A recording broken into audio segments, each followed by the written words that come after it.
हम बात करेंगे एमएस ऑफिस। देखो होता क्या है कि एमएस ऑफिस जो है ये माइक्रोसॉफ्ट कंपनी के द्वारा तैयार किया गया है और ऑफिशियल यूज के पर्पस पे एप्लीकेशन डेवलप है।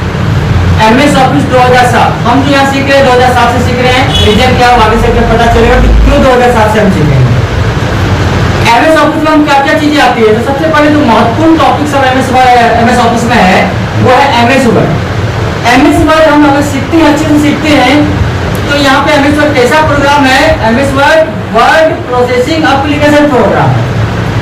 MS Word word processing application program है जहाँ पे आप अपने डॉक्यूमेंट को एक प्रोफेशनल लुक दे सकते हो, ऑफिशियल डॉक्यूमेंट तैयार कर सकते हो, लेटर बनाना, रिज्यूम बनाना, बायोडाटा बनाना, ये सब काम एमएस ऑफिस पे वर्ड पर कर सकते हैं। एमएस ऑफिस में दूसरा महत्वपूर्ण पैकेज है वो एमएस एक्सेल है। एमएस एक्सेल कैसा प्रोग्राम है? तो लिखा हुआ है spreadsheet data entry program. Spreadsheet program है क्योंकि यहाँ पे रो एंड कॉलम का काम होता है और यहाँ पे जो भी काम हुआ डेटा एंट्री का हम लोग काम करते हैं। अगर एक्सेल को अच्छे से सीख लिए तो ये निश्चित है कि हम अच्छे डेटा एंट्री ऑपरेटर बन सकते हैं। और जब डेटा एंट्री ऑपरेटर की बात आएगी तो बहुत सारा वीडियो हमने डाला हुई है ट्रिक डेटा एंट्री ऑपरेटर बनने के लिए कि एक्सेल में क्या क्या ट्रिक यूज कर सकते हैं और लगातार आता भी रहे। ठीक है। एमएस ऑफिस में तीसरा जो पैकेज है वो है एमएस पावर पॉइंट। और एमएस पावर पॉइंट जो है इसमें आप स्लाइड पे काम करते हो, यहाँ पे तैयार कर सकते हो प्रेजेंटेशन।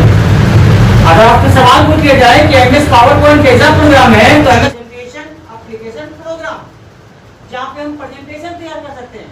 हम लोगों ने काफी जगह प्रेजेंटेशन देखा होगा, सेमिनार देखा होगा, जब प्रोजेक्टर पे हमें एक्सप्लेन किया जाता है, एडवर्टीजमेंट के सेक्टर में हो, अभी ऑनलाइन मार्केटिंग में बहुत ज्यादा यूज हो रहा है प्रेजेंटेशन का।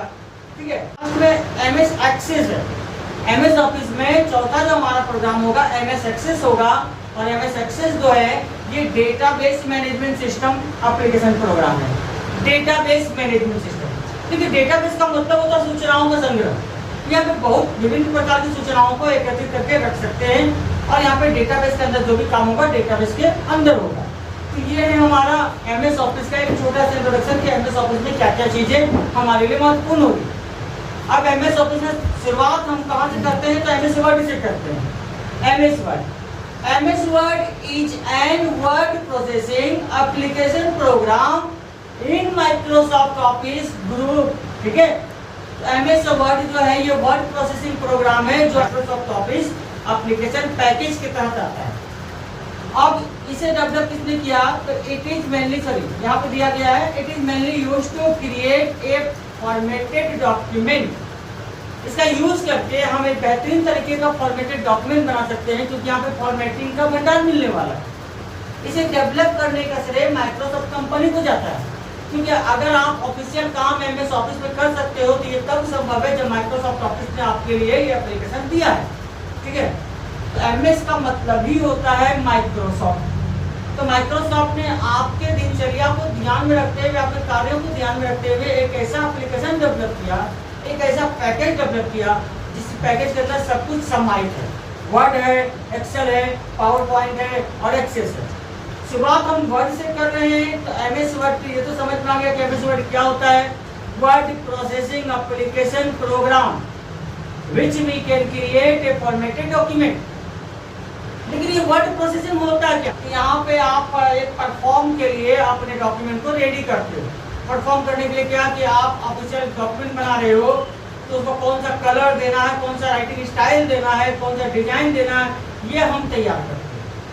हर एक एप्लीकेशन का कोई ना कोई फीचर्स होता है। तो यहाँ पे एमएस वर्ड का भी फीचर्स है। सबसे पहला ही फीचर कहता है क्रिएट प्रोफेशनल लुकिंग डॉक्यूमेंट, यानी आप एक ऐसा डॉक्यूमेंट क्रिएट कर सकते हो जो प्रोफेशनल लुकिंग हो।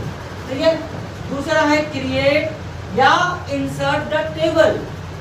यहाँ पे एमएस वर्ड में हम टेबल इंसर्ट करके टेबल के अंदर टेबुलेटेड लिस्ट वाला काम कर सकते हैं। उसके बाद चेक स्पेलिंग एंड ग्रामर। आप जो डॉक्यूमेंट टाइप करते हो अगर आपको ये नहीं पता कि ये कुछ एरर आ रहा है तो कंप्यूटर आपको इंडिकेशन देगा कि यहाँ पे आपने ये एरर किया है। ये एरर का इंडिकेशन भी देगा, रेड कलर से देगा, ग्रीन कलर से देगा। रेड कलर से दे दिया तो समझ लीजिए कि स्पेलिंग मिस्टेक है, अब ग्रीन कलर से दे दिया तो ग्रामर मिस्टेक है। ये एरर कंप्यूटर तब देगा जब कंप्यूटर आपके दिए गए बातों को यानी आपके द्वारा दिए गए शब्दों को नहीं समझ पाए तो वो एरर देगा। अब आप वहाँ टैली कर लो, मिला लो कि आपने जो टाइप किया था वो सीरियल में गलत है या सही है, तो उसके चेक करने के लिए स्पेलिंग ग्रामर का यूज कर लेना है। Use format painter, next features में है यूज फॉर्मेट पेंटर। आप फॉर्मेट पेंटर का यूज करके फॉर्मेटिंग की कॉपी कर सकते हो। फॉर्मेटिंग की कॉपी करके सेम फॉर्मेटिंग को सिंपल टेक्स्ट पे अप्लाई कर सकते हो। इंसर्ट वर्ड आर्ट, बुकमार्क और भी बहुत सारी चीजें इंसर्ट कर सकते हैं। और सबसे महत्वपूर्ण इसके अंदर है क्रिएट मेल मर्ज। यहाँ पर हम लोग क्रिएट मेल मर्ज, तो एमएस वर्ड में हम मेल मर्ज का भी उपयोग कर सकते हैं। मेल मर्ज एमएस वर्ड का एक बहुत ही महत्वपूर्ण टॉपिक होता है, ठीक है। तो जिस दिन एमएस वर्ड में हम मेल मर्ज पढ़ रहे होंगे तो लगभग हमारा लास्ट में ही मेल मर्ज का टॉपिक आता है, तो उस दिन एमएस वर्ड का लास्ट क्लासेस चल रहा होगा। वैसे मेल मर्ज का वीडियो भी डाले हुए हैं, जिसको देखना हो वो देख सकते हो। थोड़ा सा अगर अपने आप को डेवलप करना चाहते हो, रियल में डेवलप करना चाहते हो, तो एमएस ऑफिस में जो भी चीजें बताई जाएगी तो उसको घर में बार बार रिवीजन करो, तब तक रिवीजन करो जब तक कि आपको कंफर्म पता ना चल जाए कि इसका मतलब क्या होता है। तो ये है एमएस वर्ड का एक इंट्रोडक्शन, ठीक है ना। अब हर एक एप्लीकेशन का कोई ना कोई एक्सटेंशन नेम होता है, इसको मिटा दें।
तो हर एप्लीकेशन का कोई ना कोई एक्सटेंशन नेम होता है।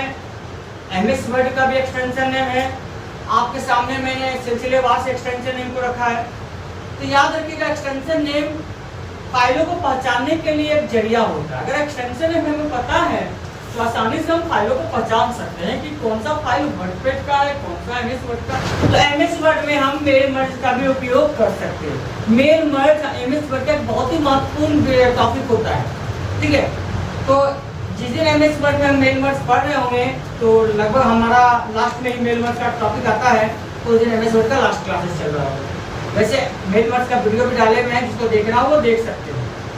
थोड़ा सा अगर अपने आप को डेवलप करना चाहते हो, रियल में डेवलप करना चाहते हो, तो एमएस ऑफिस में जो भी चीजें बताई जाएगी तो उसको घर में बार बार रिवीजन करो, तब तक रिवीजन करो जब तक कि आपको कंफर्म पता ना चल जाए कि इसका मतलब क्या होता है। तो ये है एमएस वर्ड का एक इंट्रोडक्शन, ठीक है ना। अब हर एक एप्लीकेशन का कोई ना कोई एक्सटेंशन नेम होता है। एमएस वर्ड का भी एक्सटेंशन नेम है। आपके सामने मैंने सिलसिलेवार से एक्सटेंशन नेम को रखा है। तो याद रखिएगा, एक्सटेंशन नेम फाइलों को पहचानने के लिए एक जरिया होता है। अगर एक्सटेंशन नेम हमें पता है तो आसानी से हम फाइलों को पहचान सकते हैं कि कौन सा फाइल वर्डपेड का है, कौन सा एमएस वर्ड का है, कौन सा नोटपैड का है। एक्सटेंशन नेम बहुत अनिवार्य होता है। ये एक्सटेंशन नेम हम नहीं देते, बल्कि सिस्टम आपका एप्लीकेशन ऑटोमेटिक अपने आप देता है सेव करने से। अब यहाँ पे दिया गया है 2000 से लेकर 2003 का जो भी पैकेज था एमएस वर्ड का, तो वहां पे था .doc, ठीक है। 2003 के पैकेज पे जो एक्सटेंशन नेम का यूज किया गया वर्ड में .doc का। उसी तरह आप देखो कि 2007 यहाँ पे मैंने एक सिंबल दिया है इक्वल टू। इक्वल टू का मतलब के समानांतर, और यहाँ पे दिया है ग्रेटर देन। ग्रेटर देन का मतलब के ज्यादा। 2007 के समानांतर और 2007 से ज्यादा जितने भी एप्लीकेशन आए हैं, चाहे वो 2010 हो, 2013 हो, 16 हो, इससे जितने भी एप्लीकेशन आए हैं उसका एक्सटेंशन नेम होगा .docx। x का यूज किया गया, ठीक है। x यानी एक्सट्रीम पावर, एक्स्ट्रा शक्ति के साथ आपके पास है, एक्स्ट्रा ऑप्शन के साथ आपके पास है, इसलिए यहाँ पे x का यूज किया जा रहा है, ठीक है ना। उसके नीचे देखें तो हर एक एप्लीकेशन को एग्जीक्यूट कराने के लिए एक नाम होता है जिसे हम बोलते हैं एग्जीक्यूटेबल फाइल नेम। तो उसी तरह से एमएस वर्ड का जो एग्जीक्यूटेबल फाइल नेम है बहुत अलग है। हम पढ़ रहे हैं एमएस वर्ड लेकिन एग्जीक्यूटेबल फाइल नेम है winword.exe। winword.exe होगा, यानी कि अगर हमें रन से ओपन करना, रन में जाकर ओपन करना है एमएस वर्ड को, तो हम रन में जाकर टाइप करेंगे winword टाइप करेंगे और खुलेगा एमएस वर्ड। तो ये है एमएस वर्ड का एक छोटा सा इंट्रोडक्शन। अब इसके स्क्रीन को बना के हम लोग समझेंगे इसके कंपोनेंट्स कैसे हैं, स्क्रीन कैसा है। ठीक है, आप जो ये स्क्रीन हम देख रहे हैं ये एमएस वर्ड 2007 का स्क्रीन होगा। एमएस वर्ड 2007 में सबसे पहले यहाँ पे देखो, सबसे नया चीज हमें क्या देखने को मिल रहा है, ये कॉर्नर में नजर दीजिए तो ये है ऑफिस बटन। एमएस वर्ड 2007 में फाइल नहीं मिलेगा। फाइल पे जितने भी ऑप्शन थे, new, open, save as etcetera, जो भी ऑप्शन थे, फाइल अब नहीं मिलेगा। फाइल को रिप्लेस करके दिया गया है ऑफिस बटन। ये चेंजिंग है 2007 में। बाकी के और जितने भी एप्लीकेशन होंगे 2010, 13 सारे पे इसे फाइल टैब देखने को मिलेगा, लेकिन 2007 पे ऑफिस बटन मिलता है। यही वजह है कि हम लोग ज्यादातर 2007 का यूज करते हैं, क्योंकि 2007 से हमको जानकारी रहेगी तो ऐसे ही हम जानते हैं कि फाइल का यूज किया। जिस हिसाब से हम कंप्यूटर सीखते हैं तो फाइल का यूज हमें पता रहता है, लेकिन हमारे लिए नया यहाँ क्या है, तो नया यही है कि फाइल की जगह पर ऑफिस बटन है। ठीक है, वही काम करेगा जो काम हमारा फाइल करता है। इसके बगल में क्विक एक्सेस टूल बार है, ये एरो देख रहे हैं, ये क्विक एक्सेस टूल बार है। यहाँ से किसी भी ऑप्शन को हम तुरंत प्राप्त कर सकते हैं बिना टैब में गए। उसका आगे बढ़े तो आपका टाइटल बार जो है इस कॉर्नर से शुरू होकर के पूरा का पूरा एरिया टाइटल बार होता है। टाइटल बार का काम होता है डॉक्यूमेंट की टाइटल को शो करना। आपने कौन सा डॉक्यूमेंट ओपन कर रखा है, उस डॉक्यूमेंट का नाम इसी एरिया में शो होगा, साथ ही साथ जिस नाम से आप सेव किए वो नाम भी इसी एरिया में शो करेगा, इसलिए टाइटल बार। इसके जस्ट नीचे हम लोग कुछ नाम देख रहे हैं, home, insert, page layout, reference, mailing, review and view. इसे अब बोलेंगे टैब, TAB, टैब बोलेंगे।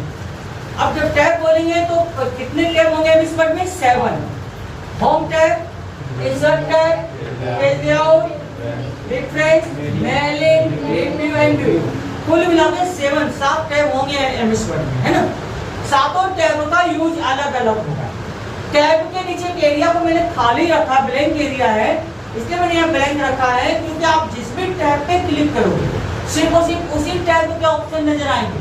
अगर आपने होम पे क्लिक कर रखा है तो यहाँ पे सिर्फ और सिर्फ होम के ऑप्शन नजर आ रहे होंगे। जिस भी टैब पे जाएंगे उस टैब का ऑप्शन आएंगे। इस एरिया को हम रिबन बोल सकते हैं जो टैब से अटैच होगा। उसके बाद नीचे देखें कि ये हॉरिजॉन्टल रूलर होगा। ये जो देख रहे हैं ये एक स्केल का दिख रहा है, ये हॉरिजॉन्टल रूलर होगा जो पेज की मार्जिन को दर्शाएगा हॉरिजॉन्टल वे में, कि पेज की मार्जिन कहाँ तक है। जहाँ तक हमारा रूलर होगा वहाँ तक पेज की मार्जिन होगा। उसी तरह से वर्टिकल रूलर होगा ये, और ये पेज की मार्जिन को दर्शाएगा कि पेज की मार्जिन कहाँ से कहाँ तक है। जहाँ से ये शुरुआत होगी हमारा टेक्स्ट एंट्री भी वहीं से होगा, कैसे याद रखिएगा। इसके नीचे देखिए दिखा रहा पेज 1 by 1, ये पेज की पोजीशन को बतलाएगा। पेज पोजीशन कि आपने अपने डॉक्यूमेंट के अंदर कितना पेज ले रखा है और कितने नंबर पेज पर हो, यहाँ से इंडिकेशन देखने को मिलेगा। यहाँ पे एक बटन बना हुआ है इस कॉर्नर पे, ध्यान देना, इस कॉर्नर बटन बना हुआ है, इसका काम होगा पेज को ऊपर नीचे मूव करना, और इस बटन का नाम होगा vertical scroll button. Vertical scroll button, बोलिए वर्टिकल स्क्रॉल बटन नाम होगा इसका, और ये यहाँ से माउस से हम पेज को ऊपर नीचे कर सकते हैं। ये जो स्क्रीन आपके सामने नजर आ रहा है ये स्क्रीन है एमएस वर्ड 2007 का। उम्मीद करते हैं कि ये स्क्रीन आप लोगों को समझ में आया हो।